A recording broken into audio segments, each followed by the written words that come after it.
धृतराष्ट्र को महाभारत के कुरुक्षेत्र के युद्ध का सबसे बड़ा खलनायक माना जाता है, क्योंकि वह चाहते तो इस युद्ध को रोक सकते थे, परंतु उन्होंने पुत्र के मोह में अपने ही वंश का नाश करवा दिया।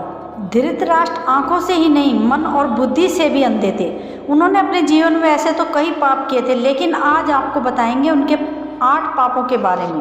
दोस्तों, वीडियो को शुरू करने से पहले यदि आप लोग भी भगवान श्री कृष्ण को सच्चे दिल से मानते हैं तो इस वीडियो को लाइक और हमारे चैनल को सब्सक्राइब जरूर करें। दोस्तों, सबसे पहले पाप उस समय हुआ था गांधारी के साथ धोखा। पितामह धृतराष्ट्र का विवाह गांधार की राजकुमारी गांधारी से करवा दिया।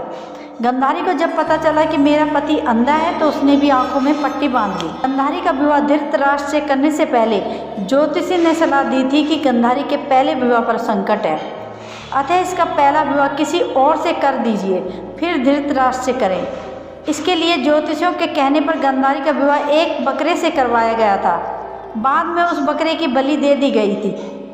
दोस्तों, कहा जाता है कि गांधारी को किसी प्रकार के प्रकोप से मुक्त करवाने के लिए ही ज्योतिषों ने यह सुझाव दिया था।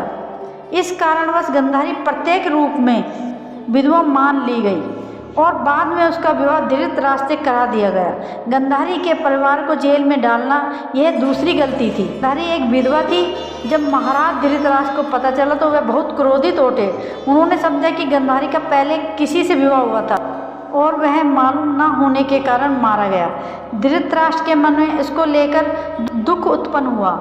उन्होंने उसका दोषी गांधारी के पिता राजा सुबाल को माना। धृतराष्ट्र गांधारी के पिता राजा सुबाल को पूरे परिवार सहित कारागार में डलवा दिया। कारागार में उन्हें खाने के लिए केवल एक व्यक्ति का भोजन दिया जाता था। केवल एक व्यक्ति के भोजन से भला सभी का पेट कैसे भरता? यह पूरे परिवार को भूखे मार देने की साजिश थी। राजा सुबाल ने यह निर्णय लिया कि वह यह भोजन केवल उस छोटे पुत्र को ही दिया जाए, ताकि उनके परिवार में से कोई तो जीवित बच सके, और वह था शकुनी। यह भी कहा जाता है कि विवाह के समय गांधारी के साथ उनका भाई शकुनी और आयु में बड़ी उनकी एक सखी हस्तिनापुर में आई थी। दोनों यहीं रह गए थे। तीसरा पाप था दासी के साथ दुर्व्यवहार करना। गांधारी के पुत्रों को कौरव पुत्र कहा गया, लेकिन दोस्तों उनमें से एक भी कौरव वंशी नहीं था। धृतराष्ट्र और गांधारी के 99 पुत्र और एक पुत्री थी, जिन्हें कौरव कहा जाता था। गांधारी ने वेदव्यास से पुत्रवती होने का वरदान प्राप्त किया था। इस वरदान के चलते ही गांधारी को 99 पुत्र और एक पुत्री मिली थी। उक्त सभी संतानों की उत्पत्ति 2 वर्ष बाद कुंडों से हुई थी। गांधारी की बेटी का नाम दुशाला था। गांधारी जब गर्भवती हुई तब धृतराष्ट्र ने दासी के साथ दुर्व्यवहार किया था, जिसके चलते चलते युष्य नाम का पुत्र उत्पन्न हुआ था। इस तरह कौरव 100 हो गए थे। चौथा पाप पुत्र के मोह में करवाया युद्ध। पुत्र मोह में धृतराष्ट्र पांडवों के साथ अन्याय करते रहे, लेकिन राजा और राज सिंहासन के प्रति निष्ठा के चलते भीष्म उनके साथ बने रहे।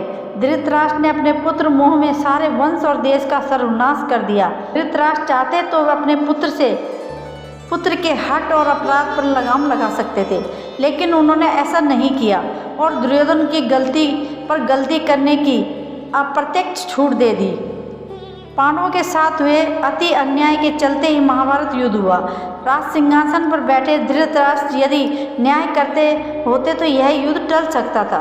विदुर ने कई बार धृतराष्ट्र को नीति और अनीति के बारे में बताया, लेकिन धृतराष्ट्र ने जानबूझकर विदुर की बातों को नज़रअंदाज कर दिया। 5वीं गलती, चीरहरण के समय धृतराष्ट्र का चुप रहना। द्रौपदी के चीरहरण के समय भी धृतराष्ट्र चुप रहे और इसके चलते भगवान श्री कृष्ण को महाभारत युद्ध में कौरवों के खिलाफ खड़े होने का फैसला करना पड़ा। चीरहरण महाभारत की एक ऐसी घटना थी जिसके चलते पांडवों के मन में कौरवों के प्रति नफरत का भाव स्थायी हो गया था। यह एक ऐसी घटना थी जिसके चलते प्रतिशोध की आग में सभी जल रहे थे। 6वां पाप, अधर्म का साथ देना। व्योवर्द और ज्ञानी होने के बावजूद धृतराष्ट्र के मुंह से कभी न्याय संगत बात नहीं निकली। पुत्र मोह में उन्होंने गांधारी की न्याय योजक बात पर भी कभी ध्यान नहीं दिया। गांधारी के अलावा संजय को उनको न्याय योजन बातों से अवगत कराना, राज और धर्म के हितों की बात बताता था, लेकिन संजय की बातों को नहीं मानते थे। वह हमेशा ही शकुनी और दुर्योधन की बातों को सही मानते थे। वह जानते थे कि यह अधर्म और अन्याय कर रहे हैं, फिर भी वह पुत्र का ही साथ देते थे। अधर्म का साथ देने वाला कैसे खलनायक नहीं हो सकता। दोस्तों, बाकी की जानकारी अगले पार्ट में जानेंगे, तो बने रहिए तब तक हमारे चैनल पर। जो भी नए हो चैनल को सब्सक्राइब करें और बेल आइकन को दबाकर ऑल नोटिफिकेशन को ऑन कर दें, ताकि जैसे ही इसका अगला भाग आएगा तो उसका नोटिफिकेशन आपको सबसे पहले मिल सके। थैंक यू सो मच दोस्तों।